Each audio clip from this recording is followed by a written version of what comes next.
राम राम भाई साहब। जय श्री राम। आपका हमारे पॉडकास्ट संवाद जीवन में हार्दिक स्वागत है। भाई साहब का परिचय, आप श्रीमान जिला कार्यवाह है, बलरामपुर जिला। आपका नाम है आदरणीय श्री मानसिक मणि। आप तृतीय वर्ष प्रशिक्षित हैं। तृतीय वर्ष प्रशिक्षण के साथ साथ आप तृतीय वर्ष में शिक्षक के नाते भी रह चुके हैं। हमारे मार्गदर्शक और हम लोग को संघ की शाखा राधा से लेके आ से ज्ञान तक के ज्ञान देने के लिए भाई साहब का ही हमें मार्गदर्शन मिला है। इन संघ का शताब्दी वर्ष चलने वाला है। इस परिप्रेक्ष्य में आप स्वयंसेवकों के लिए चंद शब्दों में क्या कहना चाहेंगे? जन्म शताब्दी वर्ष हम सभी के लिए सौभाग्य का विषय है और शताब्दी वर्ष में जैसा पंच परिवर्तन संघ ने 5 कामों को लेकर के जाने का समाज के बीच में निर्णय लिया है, वही हमारे लिए ये आगामी वर्ष भर चलने वाले कार्यक्रम है, जिसमें सामाजिक समरसता है, कुटुंब का प्रबोधन है। जो परिवार बिखर रहे हैं फिर से एक साथ आए, मिलकर के पूजा पाठ करें और अपने परिवार को फिर से एकजुट करें। दूसरा, जैसे कहा है, गृह संपर्क अभियान लगभग 60 करोड़ परिवारों में संघ ने जाने का निर्णय किया है, वो हम अपने बलरामपुर जिले में भी उसको करेंगे। उसके बाद गृह संपर्क अभियान के बाद अपना जो कार्यक्रम है वो कुटुंब प्रबोधन के बाद गृह संपर्क अभियान, कुटुंब प्रबोधन और अपना जो सुप्त शक्ति जागरण है उसको जगाने के लिए प्रबुद्ध जन गोष्ठी, जो ऐसे लोग हैं जो किसी कारणवश संघ से दूर हैं या अपनी व्यस्तता के कारण संघ में समय नहीं दे पा रहे हैं, वो कैसे हमारे साथ आए और इस शताब्दी वर्ष में समाज परिवर्तन का काम करें। सबसे बड़ा जो संकट है देश पर, समाज पर, वो पर्यावरण का है, उसके लिए भी संघ काम करने वाला है। ऐसे 4-5 प्रकार के विषय हैं, इसी को लेकर के संघ वर्ष भर काम करने वाला है। भाई साहब से एक और सवाल कि समाज में संघ की भूमिका और हमारे व्यक्तिगत जीवन में संघ की भूमिका क्या रहती है? समाज जीवन में अगर व्यक्तिगत की बात करें तो सबसे पहले व्यक्ति स्वयं अपने आप को एक आदर्श स्थापित करे। इस नाते दैनिक दिनचर्या का पालन, जो संघ का स्वयंसेवक देखने मात्र से ही उसके शरीर की बॉडी लैंग्वेज बता देती है कि यह संघ का स्वयंसेवक है, वो एक नजर में स्वयंसेवक को पहचान लेता है। और उसका सबसे बड़ा जो कारण है वो उसके चरित्र का निर्माण है, उसके व्यक्तित्व का निर्माण है, उसके विचारों का निर्माण है। उसी आधार पर संघ के स्वयंसेवक की पहचान होती है और संघ की शाखा और संघ से जुड़ने से यही सबसे बड़ी उपलब्धि मिलने वाली है।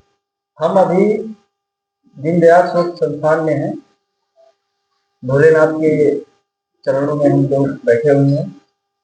संघ और सनातन का जुड़ाव क्या है? संघ और सनातन कह सकते हैं कि एक दूसरे के पूरक हैं।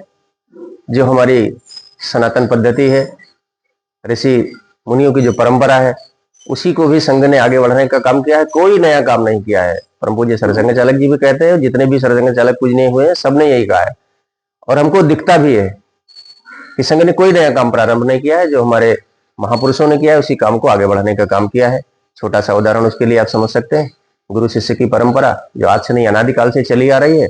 संघ ने किसी व्यक्ति को गुरु न मान करके परम पवित्र भगवत दास को गुरु माना है, जो आज से नहीं, हम सब जानते हैं कि आदिकाल से हमारा गुरु रहा है। हमारे ऋषियों का, हमारे मुनियों का, हमारे राजा महाराजाओं का, सबका गुरु रहा है। वही उसी को संघ ने भी गुरु माना। संघ ने व्यक्ति का महत्व नहीं दिया, संगठन में तत्व को महत्व दिया है, क्योंकि वो निर्विकार है, निराकार है, उसमें कोई विकार नहीं आ सकता। मनुष्य में विकार आ सकता है। तो इन्हीं के माध्यम से हम अपने भाई साहब से निवेदन करेंगे कि बलरामपुर जिले के युवाओं को संघ की शाखा आने के लिए आप कैसे प्रेरित कर सकते हैं? संघ की शाखा में आने के लिए सबसे बड़ा जो आकर्षण केंद्र है सामाजिक, जो जिसको अंग्रेजी भाषा में हम जूडो, कराटा, बॉक्सिंग आदि बोलते हैं, जिसको लेकर के युवा आकर्षित रहता है। वो जिम में जाता है, अपना समय खर्च करता है और एक समय ऐसा आता है जब वो जिम में नहीं जा पाता है। फिर उसका शरीर एकदम जिम में गया तो उसका चढ़ा हुआ शरीर ठीक हुआ, बना।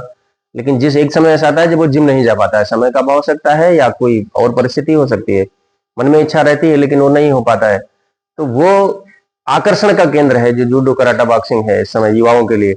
और वो सहज भाव से संगठन में और संघ की शाखा में सिखाया जाता है, जिसको हम नियुद्ध कहते हैं। बिना हथियार के युद्ध कैसे लड़ा जाए, ये कला संघ की शाखा में सिखाई जाती है, बताई जाती है। दूसरा, हम दंड चलाना भी सिखाते हैं, जो हमारी पुरातन एक युद्ध कला रही है, वो कहीं ना कहीं विलुप्त हो रही है, वो संघ की शाखा में जीवंत की जाती है। ये सबसे बड़ा आकर्षण है युवाओं के लिए। दूसरा माध्यम है खेल। खेल के माध्यम से भी छोटे छोटे बच्चे जो शाखा से जुड़ते हैं वो खेल के माध्यम से ही खेलते हैं। सैकड़ों प्रकार के खेल हैं संघ में, उसके माध्यम से भी जुड़ते हैं। हम व्यवसाय वर्ग के लिए चाहेंगे कि हमारे जिला कार्रवाई उनको संघ की शाखा पर लाने के लिए, व्यवसायी रुपया तो कमाता है लेकिन वो अपना स्वास्थ्य लाभ होता जाता है, और जो रुपया कमाता है वो डॉक्टरों के आगे खर्च करता है। तो उनके लिए आप कैसे प्रेरणा करेंगे? कहीं ना कहीं उनको ये समझाना पड़ेगा विचारों के माध्यम से या अपने वाद संवाद के माध्यम से कि जीवन बहुत ही महत्वपूर्ण है, और चाहे व्यवसायी हो या कोई भी हो, जो कुछ भी हम करते हैं पेट के लिए करते हैं, अच्छे भोजन के लिए करते हैं, अच्छे मकान दुकान के लिए करते हैं, अच्छे स्वास्थ्य के लिए करते हैं।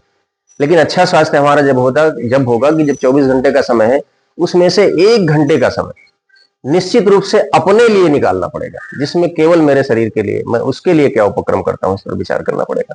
और जिस दिन मैंने अपने ऊपर 1 घंटे खर्च करना प्रारंभ कर दिया तो अपना शरीर भी स्वस्थ होगा, मन भी स्वस्थ होगा, और फिर दुकान मकान परिवार सब ठीक चलने वाला है।